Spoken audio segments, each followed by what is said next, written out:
நீங்கள் பார்த்துக் கொண்டிருப்பது நியூஸ் 21 செய்திகள். தமிழ்நாடு செய்திகளை உடனுக்குடன் தெரிந்து கொள்ள நியூஸ் 21 செய்திகளை பாருங்கள். உண்மை, உழைப்பு, உயர்வு. சேலம் மாவட்டம் ஓமலூர் அருகே கமலாபுரம் கிராமத்தில் பெண் விவசாயிகள் ஆடுகள் வளர்த்து வருவாய் ஈட்டி வருகின்றனர்.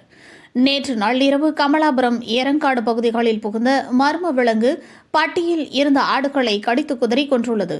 லட்சுமி என்ற பெண் விவசாயி வளர்த்து 20 ஆடுகளில் 2 நிறை மாத சின்ன ஆடுகள் உட்பட 6 ஆடுகளை கடித்து கொன்றது. மேலும் 5 ஆடுகள் ஆங்காங்கே கடித்து சாப்பிட்டு காயப்படுத்தியுள்ளது.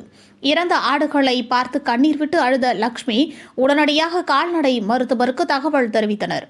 விரைந்து வந்த கமலாபுரம் கால்நடை மருத்துவர் கோபி காயமடைந்த ஆடுகளுக்கு சிகிச்சை செய்தார்.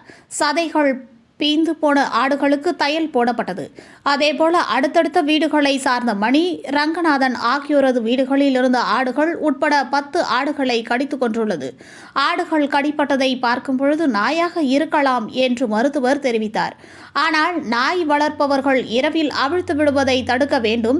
மர்ம விலங்காக இருந்தால் அடுத்த பாதிப்பு ஏற்படும் முன்னதாக வனத்துறை அதிகாரிகள் ஆய்வு செய்து அதை பிடிக்க நடவடிக்கை எடுக்க வேண்டும் என்று கோரிக்கை விடுத்தனர். மேலும் ஆடுகளை இழந்த விவசாயிகளுக்கு உரிய இழப்பீடு வழங்க கால்நடை மற்றும் வருவாய்த்துறை அதிகாரிகள் நடவடிக்கை எடுக்க வேண்டும் என்று விவசாயிகள் தெரிவித்தனர். நியூஸ் 21 செய்திகளுக்காக ஓமலூர் தாலுகா செய்தியாளர் சித்தையன்.